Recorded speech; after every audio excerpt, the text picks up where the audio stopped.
Assalamualaikum warahmatullahi wabarakatuh teman-teman semua. Ketemu lagi di Kita Bisa Ya.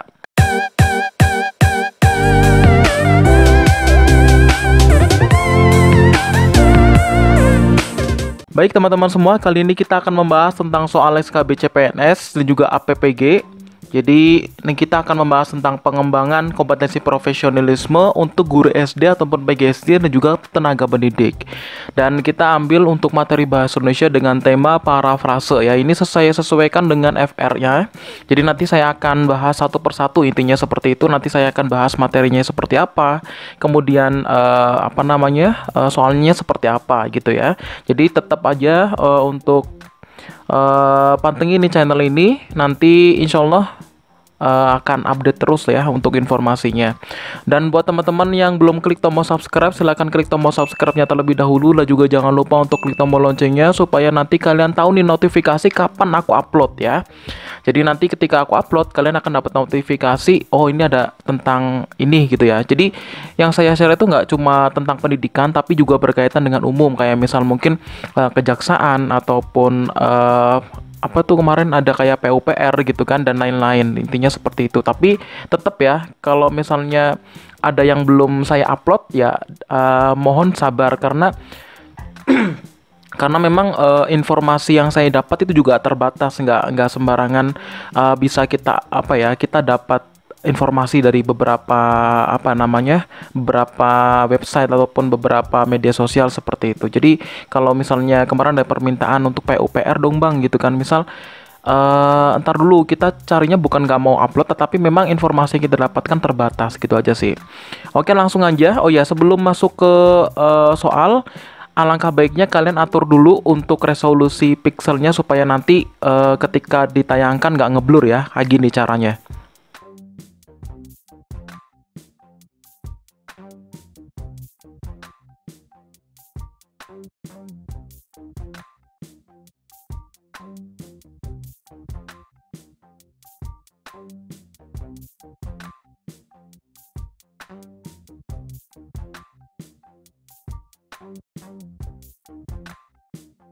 Baik, setelah Anda atur seperti itu, kita langsung masuk dan tetap kritis ya, tetap kritis. Nanti takutnya ada pemahaman ataupun penjelasan yang salah, silakan dikritisi di kolom komentar. Terima kasih. Oke, kita langsung masuk ke pembahasan yang pertama. Jadi kita kemarin sudah membahas tentang tema wacana ya di part 1. Nah, sekarang kita akan membahas tentang parafrase ya untuk part 2. Nah, nanti untuk part 3-nya saya akan membahas nomor 3 dan nomor 4. Oleh karena itu tunggu aja ya. Kita bahas tentang parafrase dulu kali ini. Nah, jadi gini, parafrase itu apa sih? Yang mungkin dari jurusan bahasa Indonesia mungkin udah tahu, atau mungkin kalau guru-guru yang ngajar SD ya itu tahu juga. Tapi kalau di sini kita langsung masuk aja. Parafrase itu adalah mengubah teks ke bentuk lainnya ya. Jadi parafrase itu adalah mengubah atau mengonversikan teks ya ke dalam bentuk yang lain. Jadi kata mengonversikan itu artinya adalah mengubah atau menukar. Kata mengonversikan berasal dari kata dasar konversi yang memiliki arti perubahan dari satu bentuk, baik itu rupa dan sebagainya, ke bentuk rupa yang lain. Seperti itu. Nah, kuncinya adalah parafrase yang baik itu adalah mencakup seluruh isi. Ini nggak cuma puisi sebenarnya, tapi kebanyakan parafrase itu berasal dari puisi. Oleh karena itu, ini saya ambil parafrase yang baik itu adalah mencakup seluruh isi puisi dan sesuai dengan isi puisi. Ingat ya, jadi lebih baik mencakup seluruhnya. Seperti itu. Oke, kita langsung. Oh ya, nih parafrase itu ada dua jenis. Jadi parafrase terikat dan juga parafrase bebas. Parafrase terikat itu, ini agak batuk ya, tapi bukan corona. Ya, jadi parafrase terikat adalah mengubah puisi menjadi prosa. Nah, mengubah puisi menjadi prosa dengan cara menambahkan, nah ini saya tebelin di sini ya, dengan cara menambahkan atau menyisipkan sejumlah kata pada puisi. Nah, jadi menambahkan kata-kata supaya nanti nyambung gitu kalimatnya. Nah, sehingga kalimat puisi tersebut itu mudah dipahami, seluruh kata dalam puisi masih tetap digunakan karena ini terikat. Jadi ada yang kata-kata puisi di apa namanya di larik atau sajak puisi tersebut yang masih digunakan dalam mengubah dalam bentuk prosa. Tapi kalau parafrase bebas berarti itu adalah mengubah puisi menjadi prosa dengan kata-kata sendiri. Jadi tanpa memperhatikan lagi sajak-sajak yang ada dalam puisi tersebut. Nah, gitu. Jadi, tapi bisa juga kalau bebas itu ada kata-kata yang terdapat dalam puisi dapat digunakan ataupun tidak. Jadi ada beberapa kata yang bisa dipakai atau ada juga kata-kata yang tidak dipakai. Seperti itu. Oke, kita langsung aja. Ini contohnya. Bacalah puisi berikut ya. Ini saya salah nih ya. Harusnya nomor 1 aja nih. Belum saya edit nih ya. Nomor 1 aja. 1 ya. Catur, judulnya catur. Aku cinta olahraga permainan ini. Aku kagum. Aku suka. Catur. Saya bukan ahli puisi jadi bacanya kayak gini ya. Catur. Dengan catur ku berpikir. Dengan catur ku mengasah otak dan logika. Nah, ini sumbernya dari Bina Bahasa Indonesia 6A, ini dari buku kelas 6 SD sebenarnya ya, tahun 2007. Nah, parafrase yang tepat dari puisi di atas adalah A. Catur adalah permainan kesukaanku. Setiap orang pasti kagum dan suka dengan permainan ini. Permainan ini bisa mengasah otak dan logika kita. Yang B, aku cinta catur dan aku ingin bermain catur agar aku berpikir dan mengasah otak serta pikiranku. Yang ketiga, yang C, aku cinta catur, aku kagum dengan permainan ini. Aku juga suka permainan ini. Dengan bermain catur, aku jadi berpikir. Selain itu, otak dan pikiranku terlatih. Yang D, dengan catur kita bisa pandai karena catur adalah permainan yang mampu mengasah otak dan logika pemainnya. Catur banyak disukai, dikagumi, dan dicintai oleh orang-orang. Nah, ini jawabannya apa?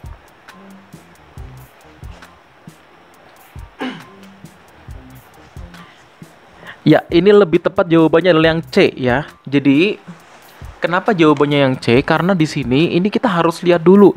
Ini di teksnya ini tuh siapa yang mengungkapkan tokohnya siapa yang mengungkapkan ini gitu kan.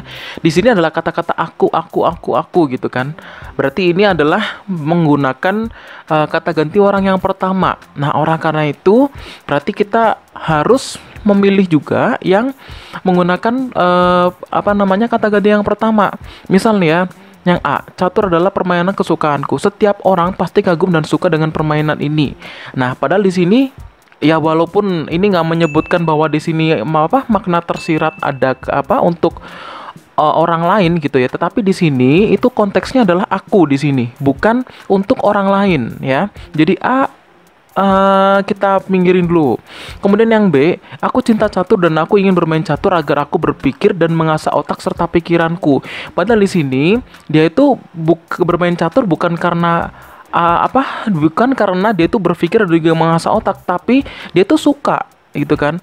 Dia tuh suka dan juga kagum bermain catur, sehingga dengan bermain catur dia bisa berpikir dan juga lebih bisa mengasah otak ataupun lebih bermain logika.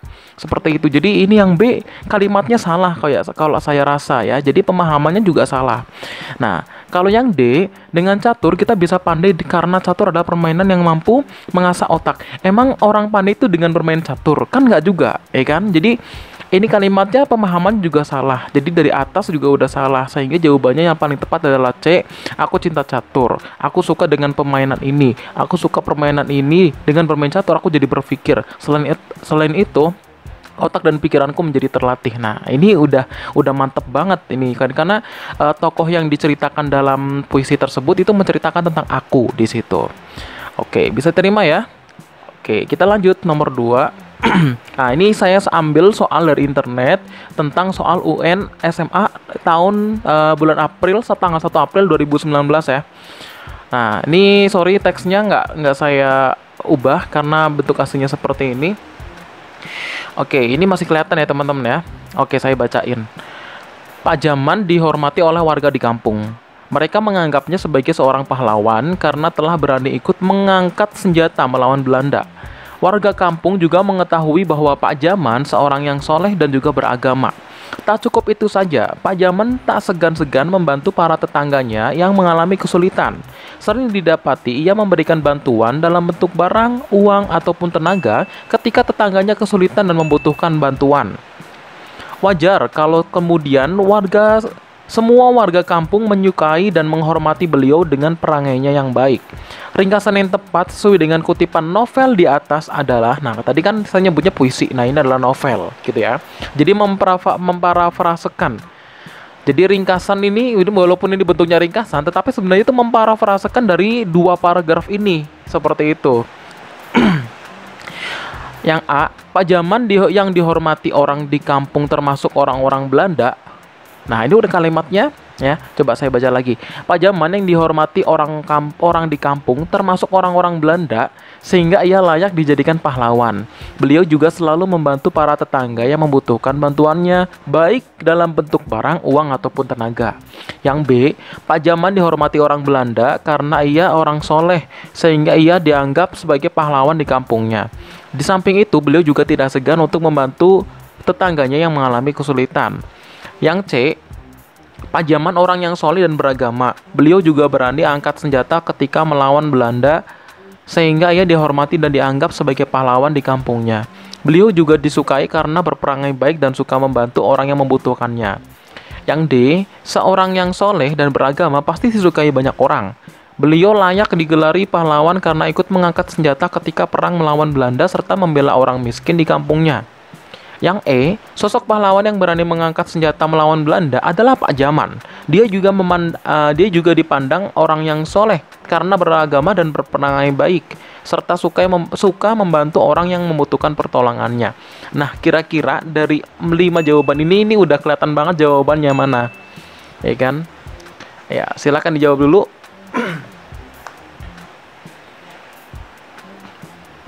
Ya, bener banget. Ini udah kelihatan banget yang C ya. Kenapa yang C? Karena di sini yang A ini udah kelihatan banget. Di sini kan kalimatnya bukan orang-orang Belanda yang menghormati Pak Jaman, ya kan? Kenapa di sini termasuk orang-orang Belanda menghormati Pak Jaman, ya kan? Kalau yang B, salahnya adalah Pak Jaman dihormati orang Belanda. Ini udah jelas salah banget ya, udah kelihatan. Udah nggak perlu diterusin lagi pembahasannya. Yang D, seorang yang soleh dan beragama pasti disukai banyak orang.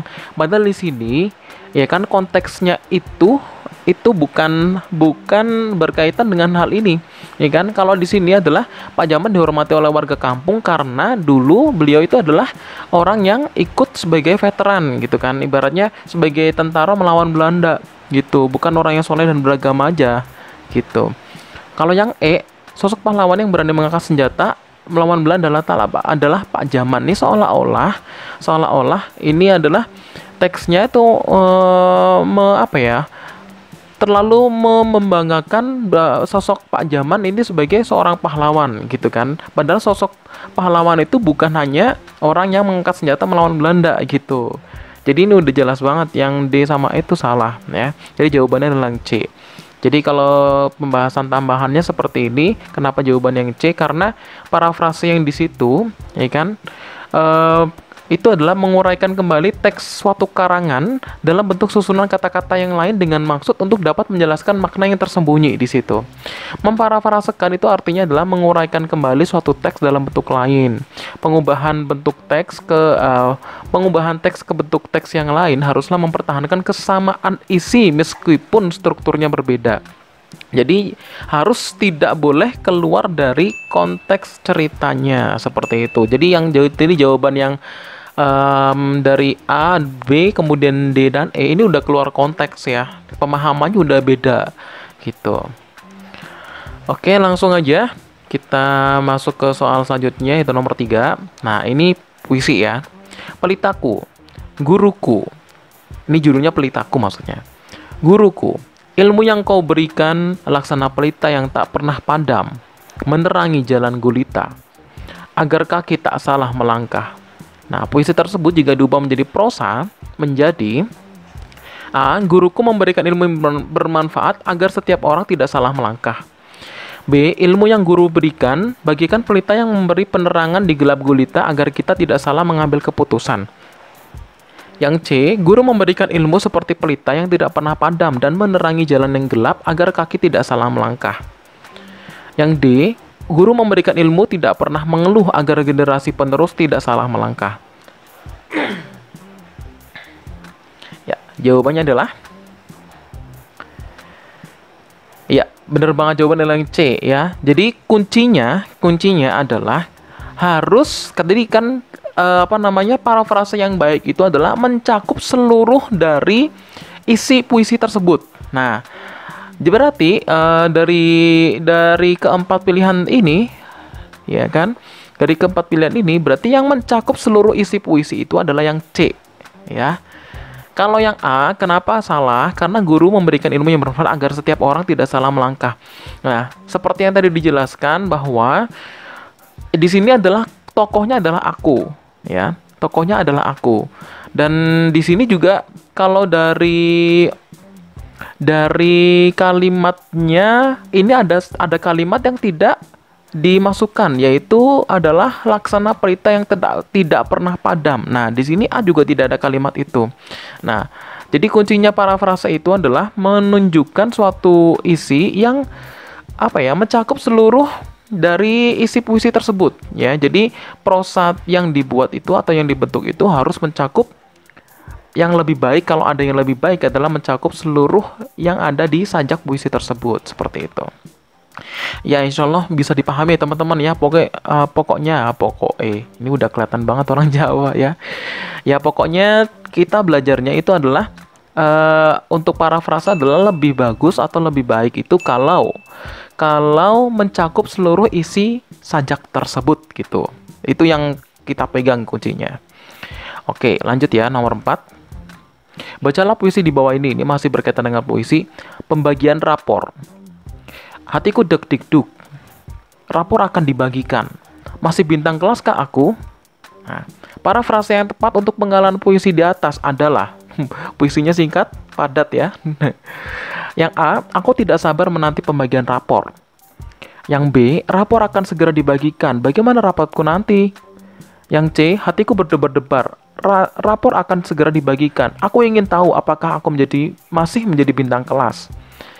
Yang D, hatiku berdebar-debar menanti pembagian rapor.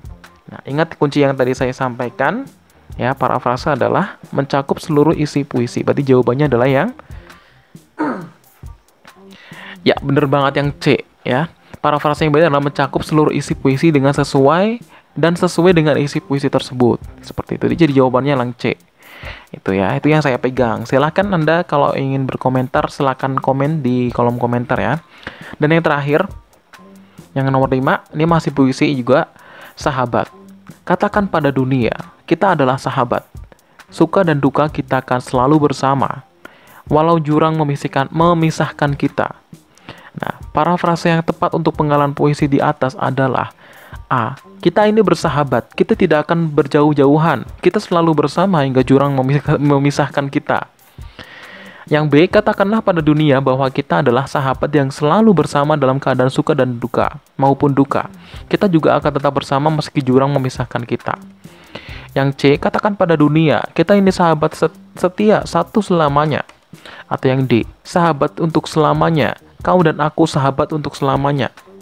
Nah, ini kira-kira udah kelihatan juga kan jawabannya.